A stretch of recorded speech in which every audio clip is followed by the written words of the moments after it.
Glórias a Deus, meus irmãos, minhas irmãs. Eu quero aqui falar do nosso Criador e Eterno Papai, cuidadoso, zeloso por nós.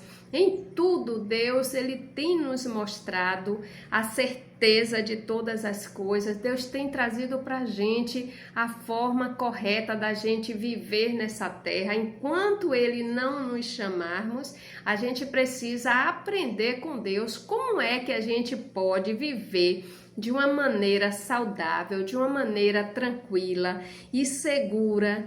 Então Deus ele traz aqui no Evangelho de Mateus, no capítulo 6, do versículo 25 ao 33, o subtítulo é sobre os cuidados da vida. Então observa, meus irmãos, minhas irmãs, como a gente deve cuidar da nossa vida, porque esse corpo nosso, a gente diz nosso, mas na verdade ele é templo do Espírito Santo para a glória de Deus, porque viemos marcados, carimbados, com a garantia que se nós decidirmos viver bem eternamente, a gente precisa permanecer nas disciplinas, nos princípios e valores daquele que nos criou. Porque lá no primeiro livro da Bíblia, no livro de Gênesis, Deus diz que Ele nos fez com a imagem e semelhança dEle. Foi o único ser vivo que Deus colocou a imagem e semelhança dEle. Isso é muito importante a gente guardar no nosso coração, para a gente entender que temos um valor diferenciado e sobrenatural. Porque se a gente entender que a gente tem esse valor, a gente não vai se perder. Porque quando Deus, na cruz do Calvário, deu Jesus Cristo para morrer por nós, foi dizendo assim: filho, filhas, se vocês permanecerem no meu caminho, a salvação está garantida eternamente.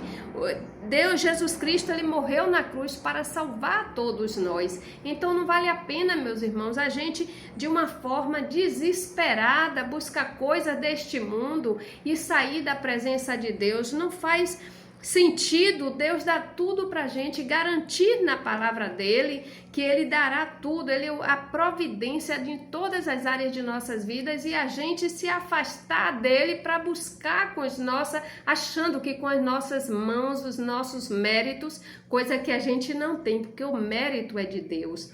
A glória é de Deus, tudo que conseguimos é porque clamamos a Deus, então não adianta desespero, não adianta agonia. Nós precisamos, através da palavra de Deus, nos frearmos para a gente não se perder nessa busca. Então diz assim, sobre os cuidados da vida, no versículo 25: por isso vos digo, não andeis cuidadosos quanto à vossa vida, pelo que haver de comer ou pelo que haver de beber, nem quanto ao vosso corpo, pelo que haver de vestir. Não é a vida mais do que o mantimento e o corpo mais do que o vestuário? Então é uma pergunta para a gente refletir. E no versículo 26 diz assim: olhai para as aves dos céus, que nem semeiam nem cegam, nem ajunta em celeiros, contudo vosso Pai Celestial, o nosso Criador, as alimenta.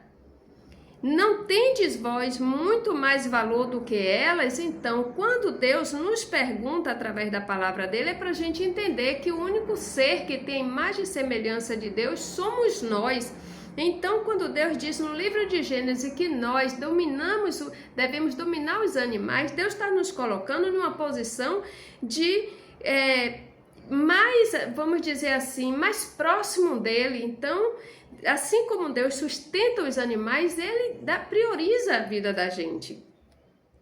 E no versículo 27 diz: e qual de vós poderá, com todos os seus cuidados, acrescentar um côvado à sua estatura? Ninguém pode, só Deus pode fazer isso. Então não adianta esse desespero nessa vida. No versículo 28 diz: e quanto ao vestuário, por que andeis solícitos? Olhai para o lírio do campo, como ele cresce, não trabalham nem fiam. E eu vos digo que nem mesmo Salomão, em toda a sua glória, se vestiu como qualquer um deles. Então veja que Deus ele diferencia cada um de nós, no sentido de que Imagine, quando a gente faz a vontade de Deus, Deus dá o melhor, coisas que a gente não... Somos tão limitados que não passa nem na nossa mente, mas Deus, Ele procura nos abençoar com coisas grandes, coisas preciosas, coisas diferentes, que ninguém entende. E no versículo 30 diz: pois se Deus assim enfeita a erva do campo, que hoje existe e amanhã é lançada no forno, não vos vestirá muito mais a vós, homem de pouca fé? Olha aí, tanta correria, tanta agonia, tanta preocupação. É a fé que está abalada, é a fé que não está ativa, porque a correria é tanta que o ser humano está se perdendo, não tem mais tempo de exercitar a fé na presença de Deus. Misericórdia, Senhor Jesus. E no versículo 31 diz: não andeis, pois, inquietos, dizendo: que comeremos, ou que beberemos, ou que nos vestiremos. Sabe por quê? Porque quando a gente dignamente a gente trabalha, sem tanta agonia, sem tanta correria, controladamente, né? Freadamente, Deus, Ele é provedor.